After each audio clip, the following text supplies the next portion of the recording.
Um dia eu abri um jornal e estava escrito assim: meu pai é pastor e eu sou prostituta. Meu pai é pastor e eu sou prostituta. Eu não quero aqui fazer pré-julgamento do pastor e nem um pré-julgamento da menina que diz que é prostituta. Mas se você for aonde estão os adolescentes encarcerados, presos, há uma pesquisa que diz que 60% deles são de família evangélicas. São de famílias evangélicas.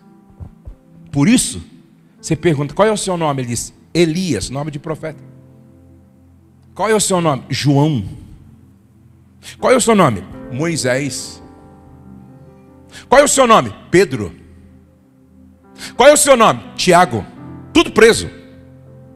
Filhos não vêm pronto, pais também não. Deuteronômio capítulo 6, verso 3 ao 9 diz assim: ouça e obedeça, ó Israel. Assim tudo lhe irá bem e você será muito numeroso numa terra onde manam leite e mel, como lhe prometeu o Senhor, o Deus dos seus antepassados. Ouça, ó Israel, o Senhor, o nosso Deus, é o único Senhor. Ame o Senhor, o seu Deus, de todo o seu coração, de toda a sua alma, de todas as suas forças. Que todas estas palavras que hoje lhe ordeno estejam em seu coração. Preste atenção. Deuteronômio é o maior sermão da Bíblia. E é o sermão de Moisés, falando aos pais israelitas. E é interessante que a grande preocupação de Deus, usando Moisés para falar, não era apenas com os pais. Era com os pais, os filhos e os netos. O que Deus estava querendo era chamar a atenção dos pais para uma responsabilidade geracional. Uma responsabilidade geracional. Aí continua, Deuteronômio capítulo 6, do verso 3 ao 9. Ensine-as com persistência a seus filhos. Converse sobre elas quando estiver sentado em casa, quando estiver andando pelo caminho, quando se deitar e quando se levantar. Amarre-as como um sinal nos braços e prenda-as na testa. Escreva-as nos batentes das portas de sua casa e em seus portões. O que Moisés estava falando aos pais era: se vocês conseguirem fazer com que os seus filhos sejam apaixonados pelas Escrituras, se vocês conseguirem levar os filhos a amarem a palavra de Deus, eles vão ser bem-sucedidos, os filhos serão bem-sucedidos, os netos serão bem-sucedidos. Só que isso tem um preço que nem sempre nós estamos dispostos a pagar. Tem uma foto aí, olha, do Pedro, a Letícia e o Douglas. Como eu disse, sou pai de 3 filhos. E por que eu decidi escrever esse livro agora e não antes? Eu estou com 60 anos de idade e nós somos casados há 38 anos. E os meus filhos todos casaram. Então, o Douglas casou, a Letícia casou, o Pedro casou. O Douglas nos deu, junto com a Val, 2 netos, e a Letícia, junto com o Felipe, 1 neto. Então hoje cumpre-se na minha vida o Salmo 128. E verás os filhos dos teus filhos e paz sobre Israel. Então eu creio que hoje eu tenho muito mais autoridade para falar sobre isso do que antes dos meus filhos se casarem. Porque não é difícil falar quando os filhos são pequenos, são bebês. Difícil é falar quando os filhos, por exemplo, são adolescentes. Nesse livro eu falo um pouquinho sobre a adolescência como a fase mais complexa, mais difícil, mais decisiva na vida do indivíduo. Então a primeira lição que eu aprendi está aí, ó. Primeira lição: quem se prepara para a paternidade se torna um pai melhor, uma mãe melhor. Quem se prepara para a paternidade se torna um pai melhor, uma mãe melhor. Eu costumo dizer que a gente se prepara para tudo. A gente se prepara para viajar, por exemplo. Algumas pessoas passam 15 dias se preparando para fazer uma viagem, às vezes de 3 dias. A gente se prepara para tirar a carteira de motorista. E tem que ser aprovado pelo Estado. Tem que fazer um teste, exame, provas. A gente se prepara para ser engenheiro, médico, advogado, nutricionista. A gente se prepara para ser engenheiro, arquiteto. Agora eu quero fazer uma pergunta para cada pai aqui. Quantos livros você leu para ser pai? Quantos livros você leu para ser mãe? Qual foi o curso que você fez para ser casal? Qual foi o curso que você fez para formar uma família? Preste atenção. Algumas mulheres, ao ficar grávidas, não sabiam o que fazer com a gravidez, como se comportar. Depois que nasceu o filho, aí piorou. Inclusive, é interessante que toda mulher é a melhor mãe do mundo até ter o primeiro filho. Você já ouviu isso? Ah, se fosse meu. Já viu essas meninas?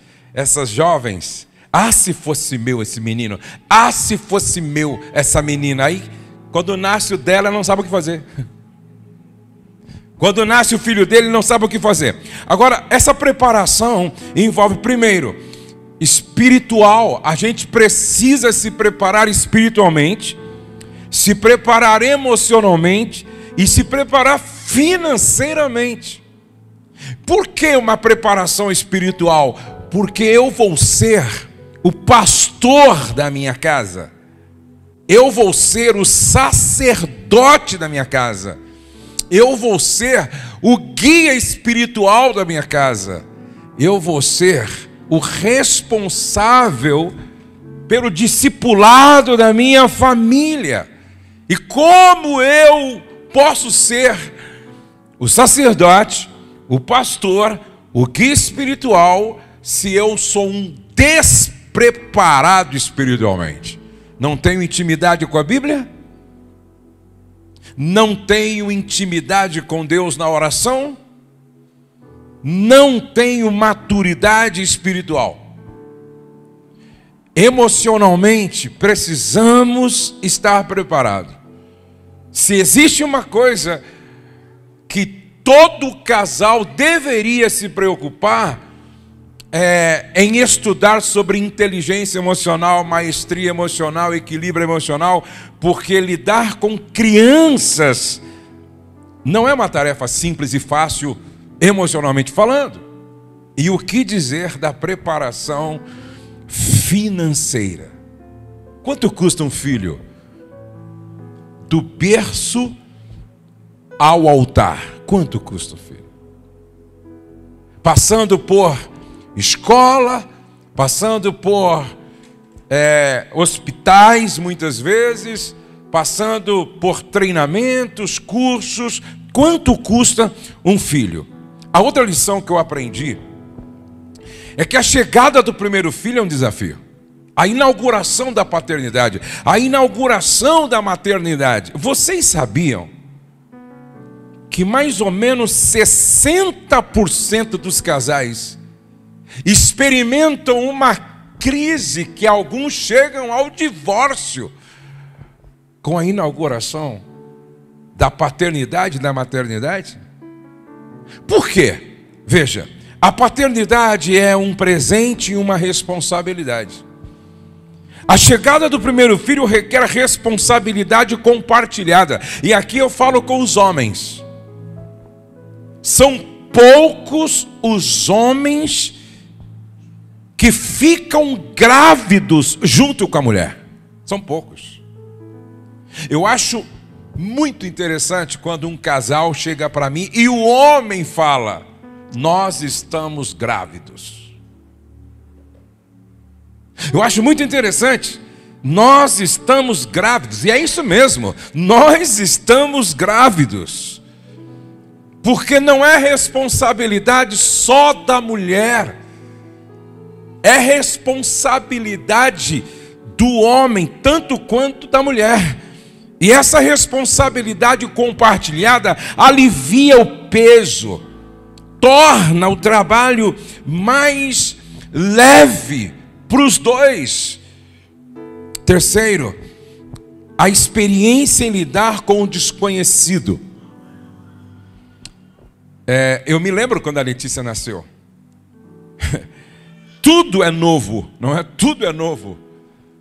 Tudo é uma experiência com o que se desconhece.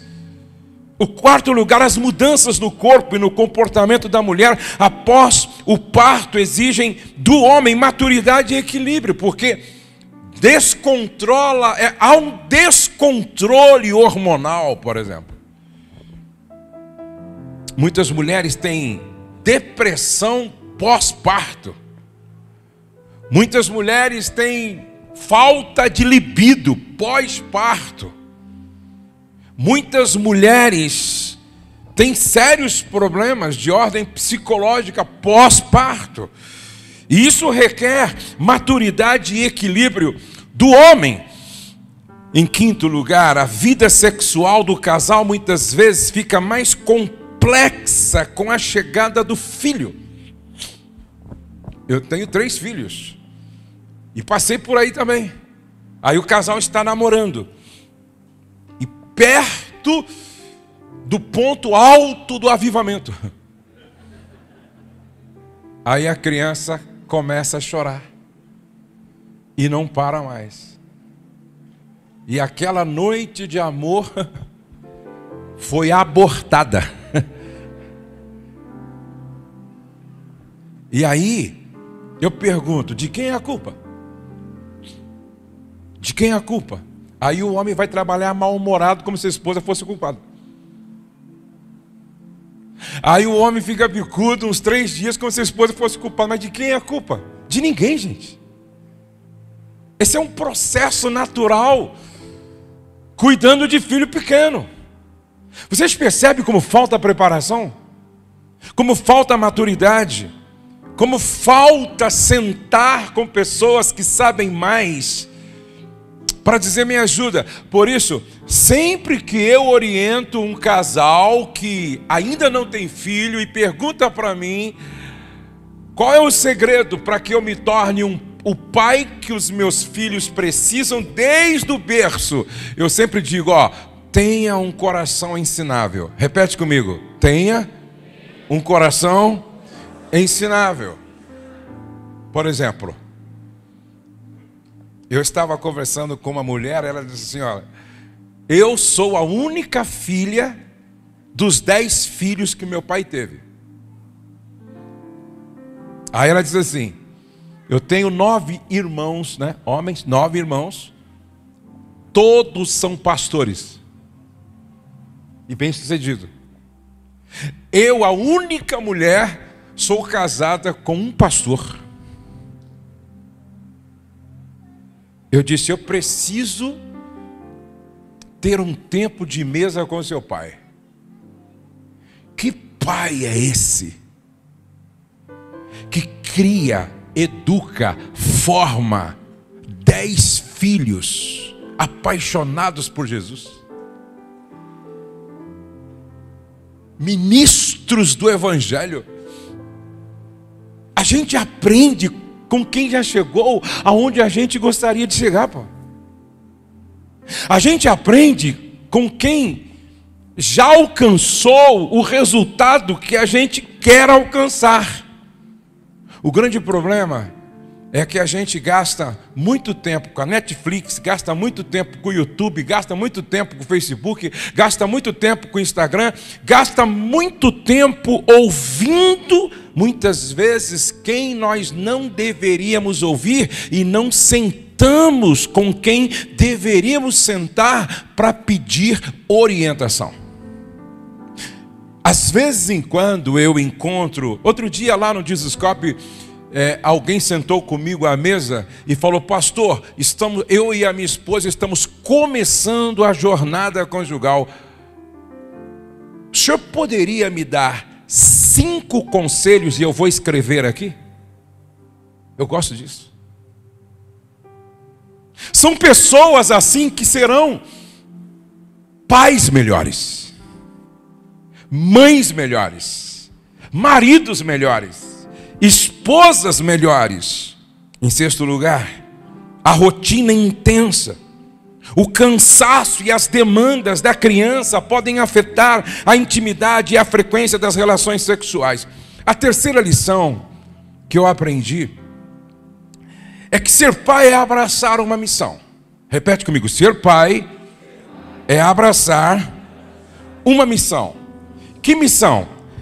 Olha, primeiro, criar filhos para Deus. Segundo, discipular os filhos para que sejam parecidos com Jesus. Terceiro, preparar os filhos para cumprir o seu propósito de vida.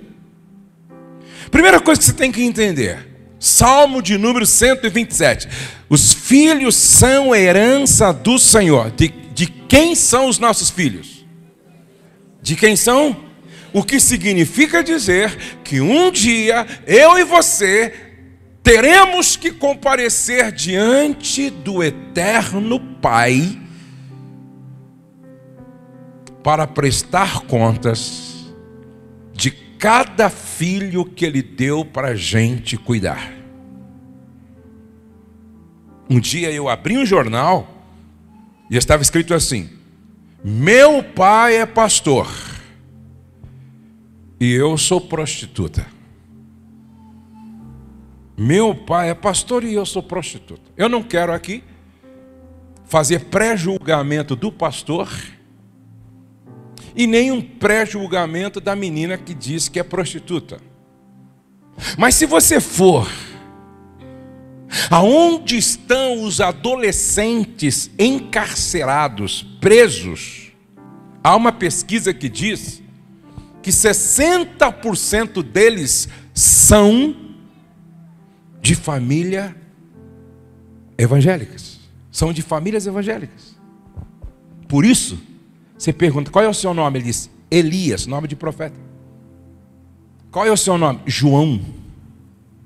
Qual é o seu nome? Moisés. Qual é o seu nome? Pedro. Qual é o seu nome? Tiago. Tudo preso. Profeta, preso. Discípulo, preso. Então preste atenção. O grande problema é que a maioria estão criando filhos sem esta consciência que filhos são herança do Senhor. E se eu pergunto para Deus que me deu essa missão, como é que eu consigo criar meus filhos para que eles cumpram o propósito para o qual eles nasceram? Deus diria para mim: eduque os seus filhos para que eles se pareçam com o irmão mais velho, Jesus. Tudo que nós fizermos para os nossos filhos precisa ter um propósito final. Eles precisam se parecer com Jesus. Eles precisam se parecer com Jesus. Se você fizer com os filhos tudo o que for necessário para que eles se pareçam com Jesus, você está fazendo bem o seu trabalho de pai, você está fazendo bem o seu trabalho de mãe. Agora, uma coisa que os nossos filhos não suportam é incoerência, incongruência. Os nossos filhos não esperam perfeição de nós. Os nossos filhos esperam coerência de nós. Aquilo que eu falo precisa ser aquilo que eu vivo. Aquilo que eu falo precisa ser aquilo que eu pratico. Aquilo que eu ensino precisa ser aquilo que eles enxergam na minha vida como atitude, prática, comportamento, palavras. A quarta lição, que eu coloco também no livro aqui de forma um pouco mais ampla, é que cada filho é único. Presta atenção. Hoje, uma irmã me acompanhando numa live no Instagram, ela disse: é verdade, pastor, eu tenho 2 filhos gêmeos. É impressionante como eles são diferentes. Sabe por quê? Cada filho é único. Então, se a Letícia, ela é única, se o Douglas, ele é único, e se o Pedro, ele é único, eu não posso educar os 3 do mesmo jeito. Eu não posso esperar dos 3 a mesma resposta.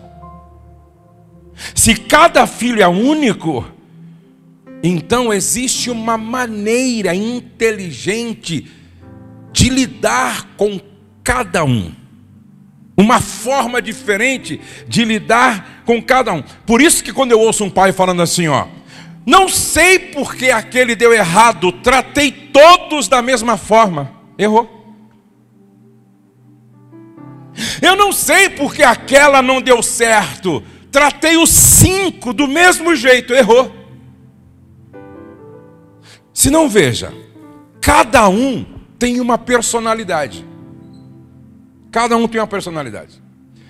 Cada um tem um temperamento. Por exemplo, tem filho que é colérico. Tem filho que é fleumático. Segundo Tim LaHaye, tem filho que é sanguíneo. Tem filho que é melancólico. Por exemplo, o melancólico, ele é reflexivo. Ele é introvertido. Ele tem muita dificuldade de expressar, de falar. Ele é dado à arte, ele é dado à música.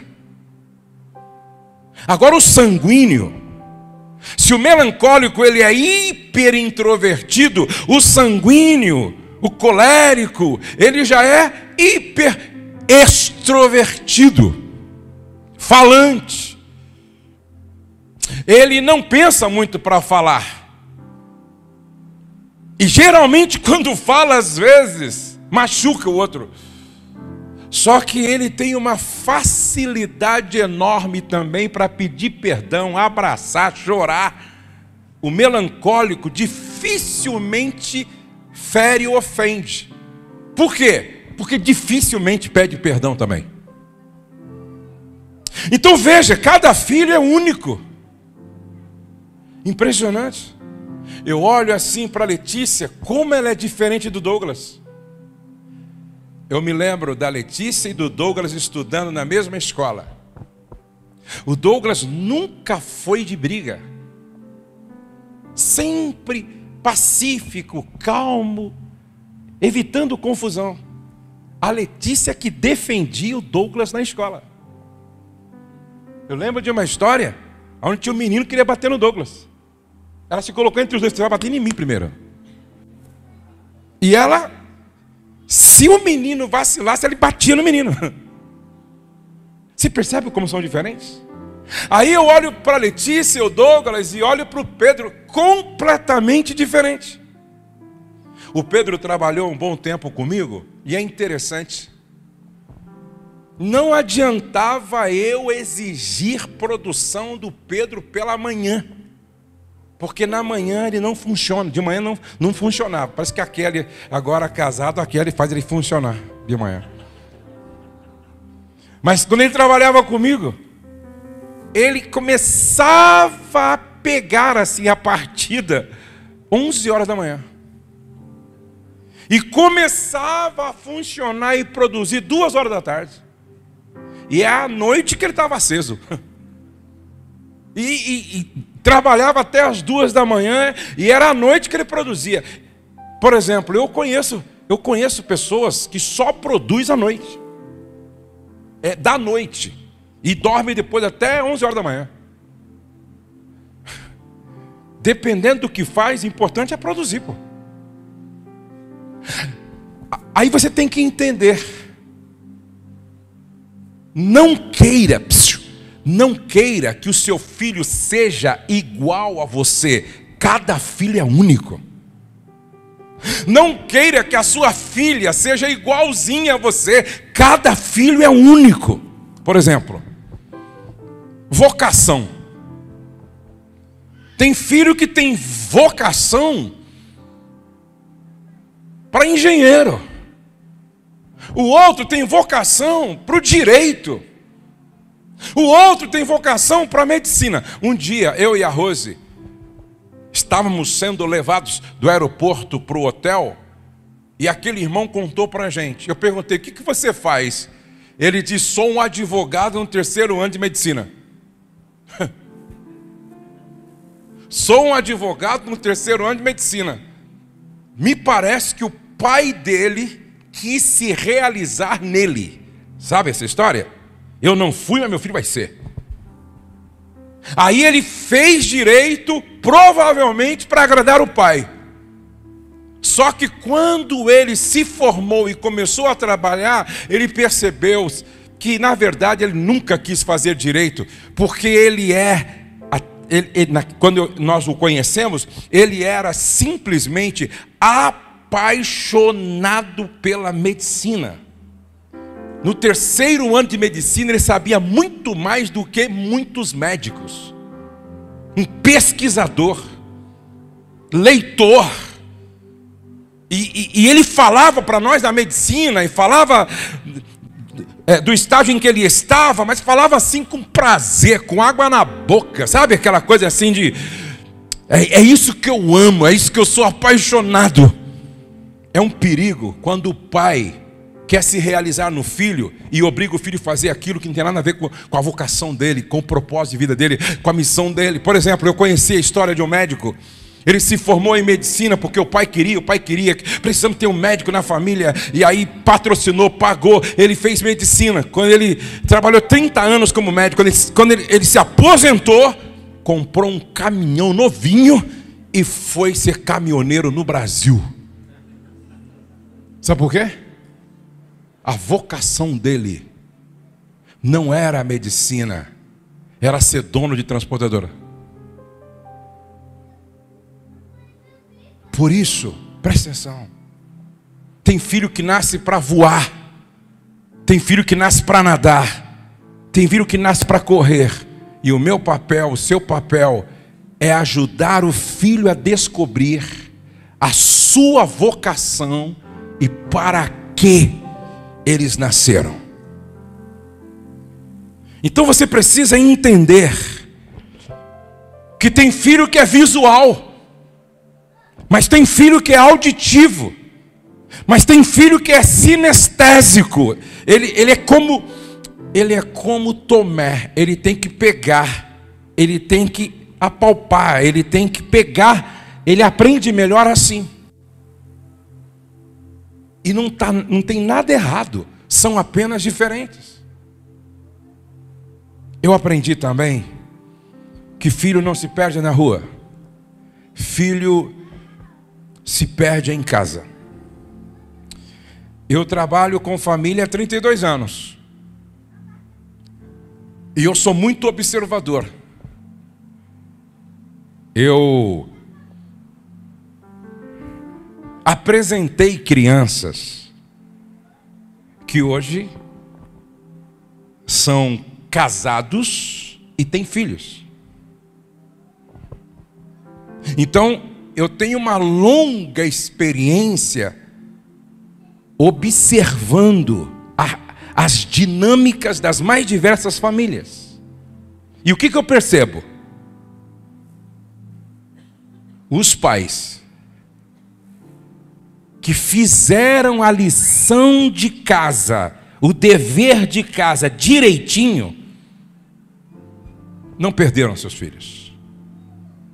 A probabilidade de uma filha, de um filho dar errado, quando os pais fazem a lição de casa direitinho, é muito pequena.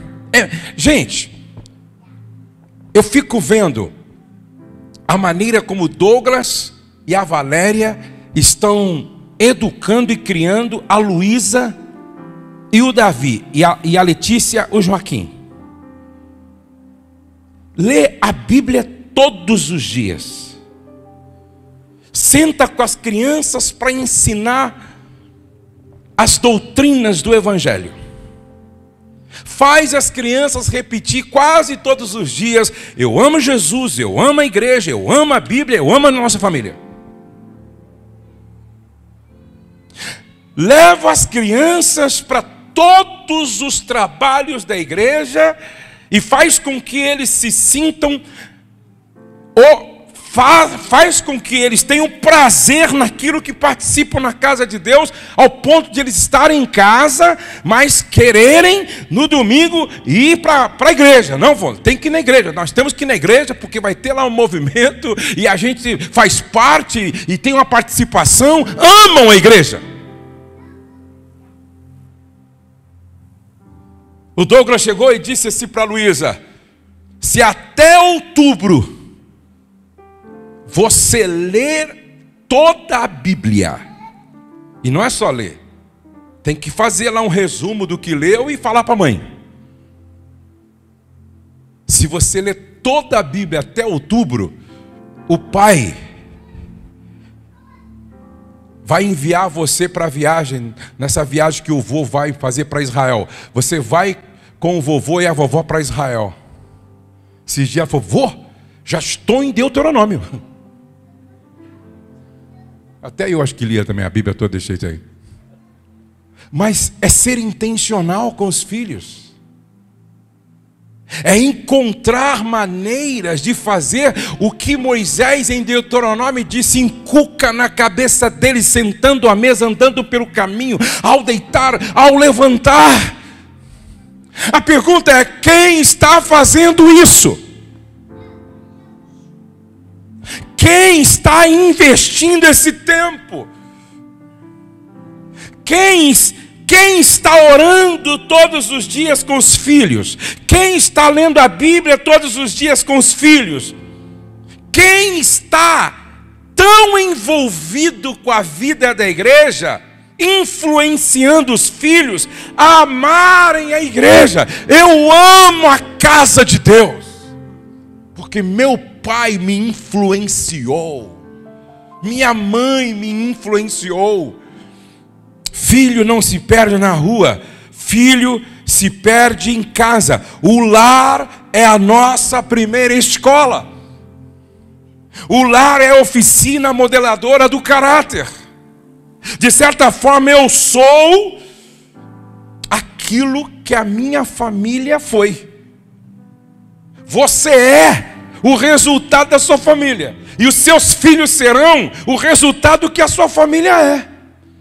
O lar é o ponto de partida de tudo que vemos, tudo que vamos carregar na vida. O lar é o ponto de partida de tudo que vamos carregar na vida.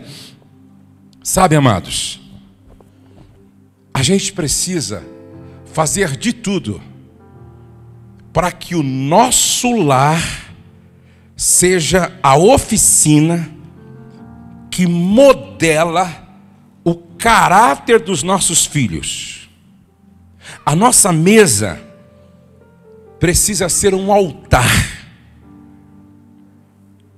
A nossa sala precisa ser como um santuário emocional. O nosso quarto precisa ser um lugar onde a gente gera memórias positivas.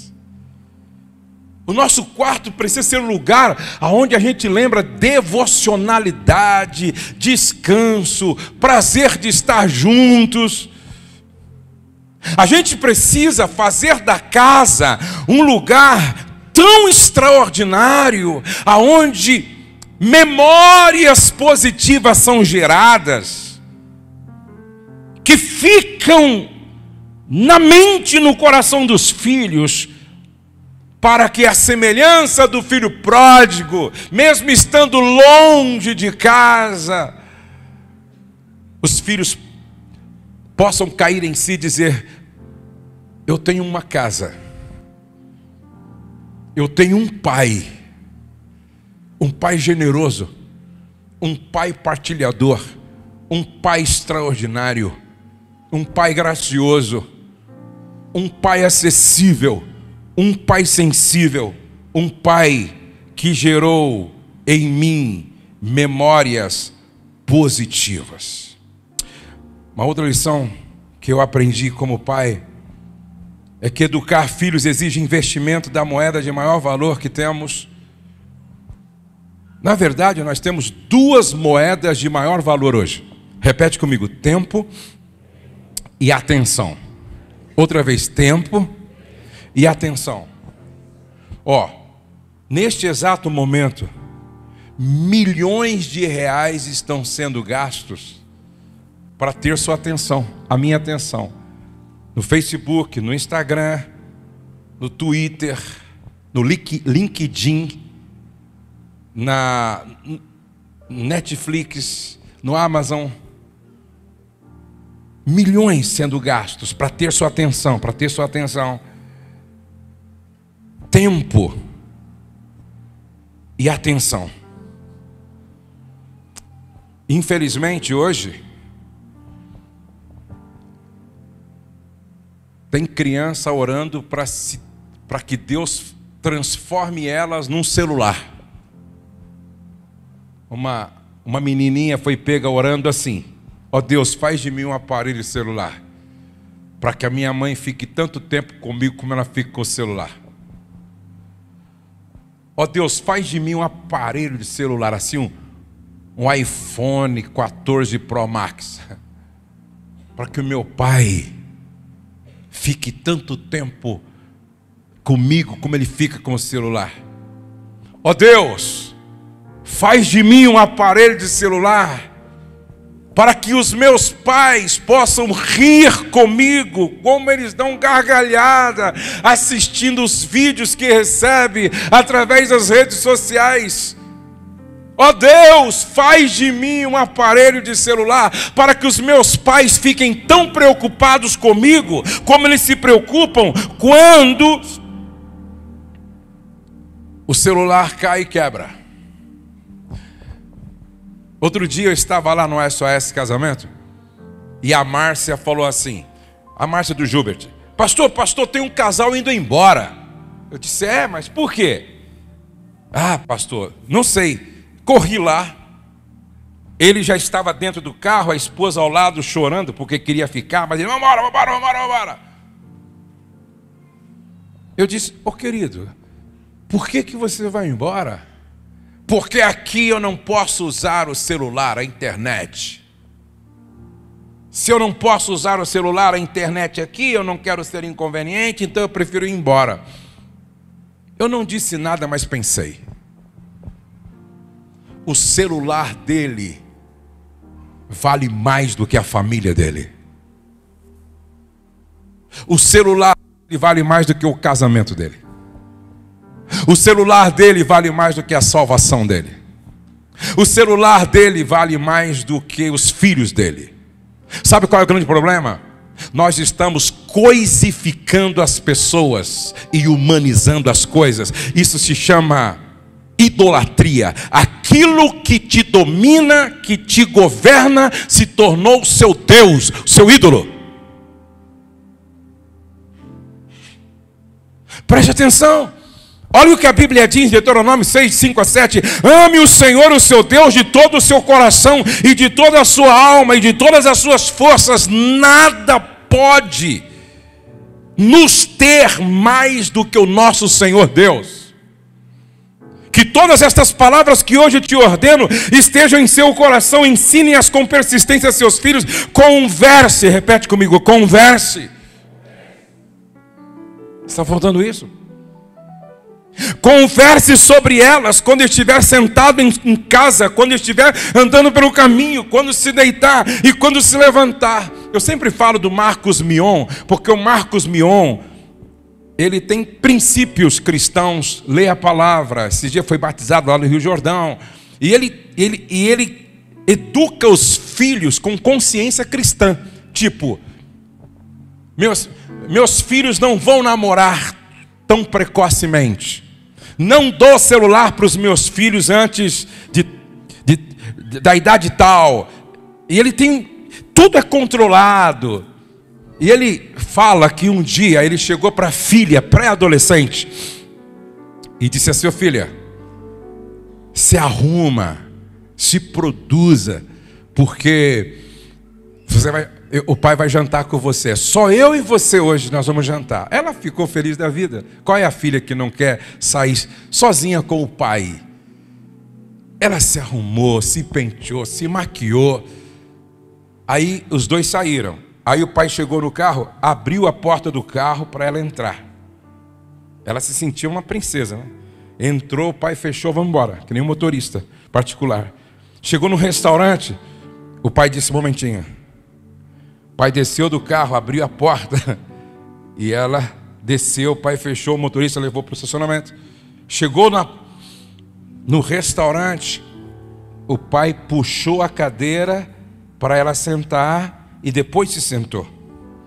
O pai pegou o cardápio e deu para ela escolher o prato. Quando o prato veio, o pai serviu ela. E ela ficou observando aquilo tudo. E aí o pai fez perguntas intencionais para ela, porque tudo o que ele queria era ouvir o coração da filha. Ele queria ouvir a alma da filha. Ele queria ouvir o que estava no interior da filha. Depois daquele lindo jantar, boa conversa. Vamos, filha. Saíram. O motorista, o manobrista trouxe o carro. Momentinho, filha. Ele abriu de novo o carro, a porta do carro. A filha entrou. Foram embora, chegou em casa. Espera, filha. Quem abre a porta do carro sou eu. Ele desce, abre a porta do carro, a filha desce, ele fecha. A filha se sentiu a última bolacha do pacote. Num determinado momento, depois de uns 2, 3 dias, a filha falou: pai, primeiro muito obrigado, porque eu me senti muito especial. Me senti uma rainha. Por que o senhor fez isso comigo?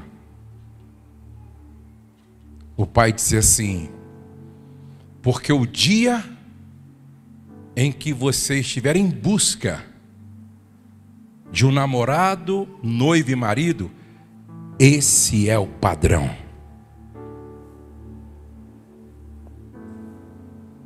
Não aceite que nenhum homem te trate menos do que eu tratei você ontem e trato sempre a sua mãe. Qual foi o dia que você tirou para ouvir o coração da tua filha?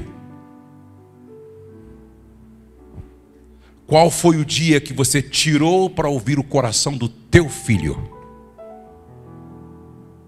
Qual foi o dia que de forma intencional você disse: quero sair só com você, meu filho, quero sair só com você, minha filha? Qual foi o dia? Às vezes eu vejo o Douglas, ele e a Luísa, que tem 12 anos, ela gosta muito de comida japonesa. Eu vejo os dois sozinhos lá no restaurante japonês, num bate-papo, numa conversa boa. Essa é a filha que, quando o pai ensinar regras, ela não só vai ouvir, mas vai obedecer. Essa é a filha que não só respeita o pai, mas admira o pai. Quando o pai disser não, ela vai entender o não do pai. Quando o pai disser sim, ela vai entender o sim do pai. Quando o pai disser não, ela vai entender o não do pai.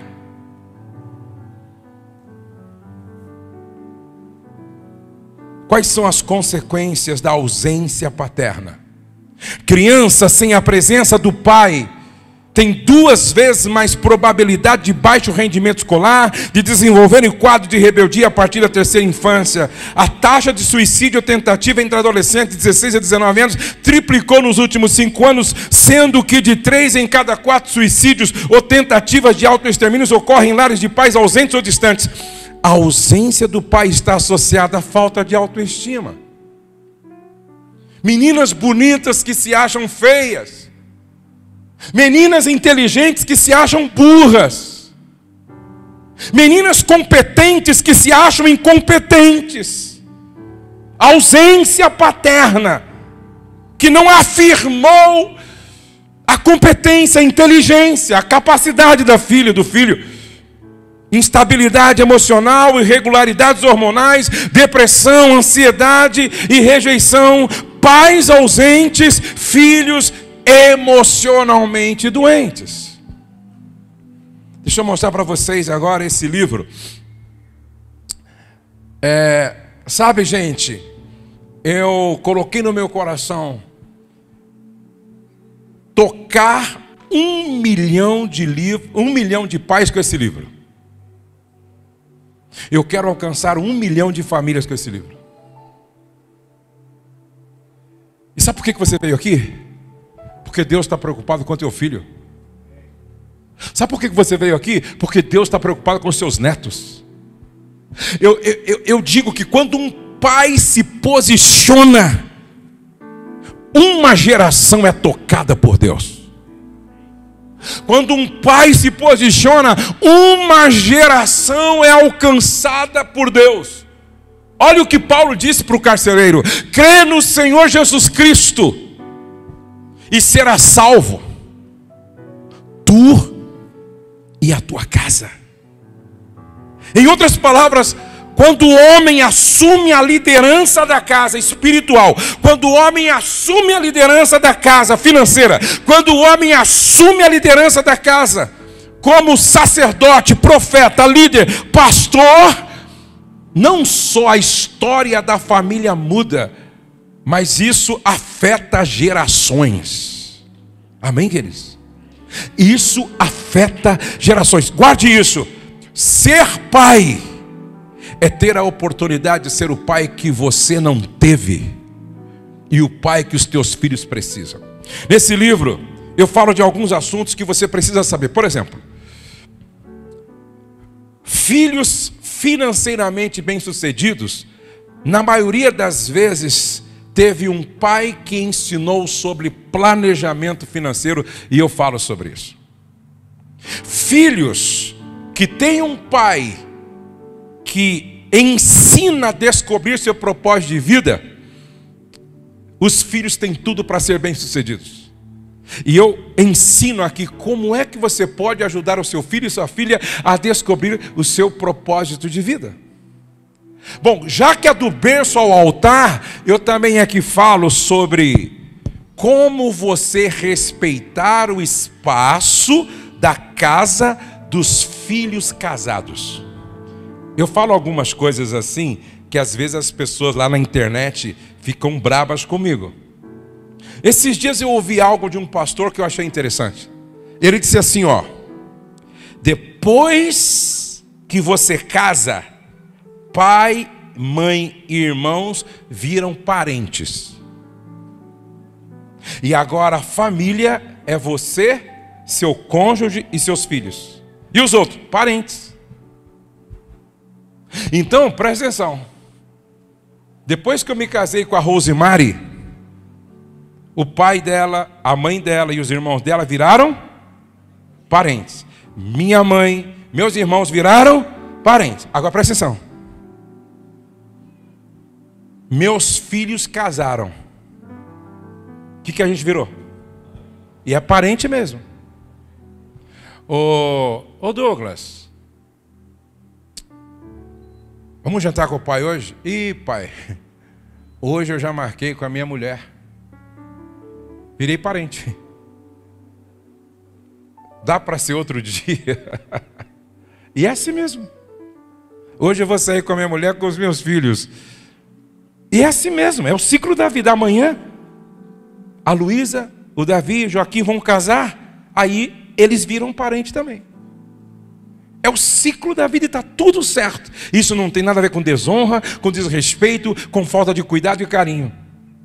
Eu posso honrar, eu posso respeitar, mas é preciso entender os limites que esta relação de uma nova família coloca. Esse livro vai te ajudar muito você entender muitas coisas que talvez até agora você... Por exemplo, eu ensino aqui como é que os nossos filhos precisam lidar com o fracasso. Porque a vida não é feita só de sucesso e de vitórias. A vida também é feita de fracassos. E eu quero fazer algo para vocês que vieram aqui. Só esse livro custa R$70. E o curso com 21 aulas custa R$199. Inclusive eu vou lançar esse curso a semana que vem para milhares de pessoas na internet. Então, mas eu vou fazer algo diferente com vocês. Se você comprar o livro hoje, eu não cobro o autógrafo e nem a fotografia. Se você comprar o livro hoje, eu vou dar o curso para você.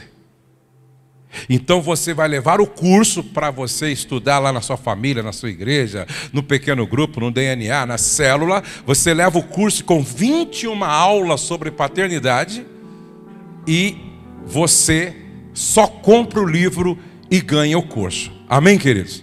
Pastor, mas eu quero levar um de presente para o meu pai. Meu filho acabou de casar, quero levar um de presente para ele. Então, olha só que benção. O segundo livro você vai pagar só R$50. Só que não vai levar o curso, é claro. Então o primeiro você paga 70 e leva o curso. O segundo você paga só 50. Pastor, mas posso comprar no cartão de crédito? Pode, você pode comprar no cartão de crédito e pagar 6 vezes ainda. Nem na Casa Bahia você vai encontrar uma coisa assim. Entendeu? Repete comigo. Ser pai é ter a oportunidade de ser o pai que eu gostaria de ter. Eu quero, antes de orar com vocês, deixa eu ler. Eu gosto muito de poesia. E nesse livro aqui tem várias. Deixa eu ler essa poesia aqui para vocês, ó. Ô meu querido irmão tecladista, faz aí um fundo musical para poesia de pai. Ser pai. Numa jornada de amor e emoção, surge um novo papel, um coração em expansão. Ser pai, um presente divino a desvendar, um elo eterno que o tempo não pode apagar. No toque suave de mãozinhas pequeninas, nasce o laço, a conexão que se define. A cada risada, a cada lágrima enxugada, uma alma de pai para sempre marcada. No colo seguro os sonhos ganham asas, o olhar atento nas vitórias e fracassos. Ser pai é ser farol, guiar com sabedoria, estar presente em cada nova travessia. Nos passos incertos do mundo a explorar, acompanha-se o filho sem jamais desviar. Ser pai é ser escudo, ser abrigo e escuta numa dança de amor que a vida conduz. Nas histórias contadas antes de dormir, nas canções de ninar a alma acolher, ser pai é ser poeta, é ser herói na imaginação, é ser o porto seguro em qualquer estação. É no crescer dos anos, a jornada continua, a presença do pai é a bússola, a luz guia em cada desafio, em cada alegria vivida. Ser pai é ser amor, é ser alma compartilhada. E quando chegar o tempo de partir, o legado de um pai jamais há de sumir, pois o amor, a sabedoria, os ensinamentos permanecem na essência dos momentos. Ser pai é desvelar um amor sem igual, é deixar um legado, é ser eterno afinal. Uma história tecida com fios de amor e cuidado. Ser pai é ser eterno em cada coração amado. Eu gostaria que você ficasse de pé agora, ou ficasse em pé, e eu gostaria de orar por você e orar com você.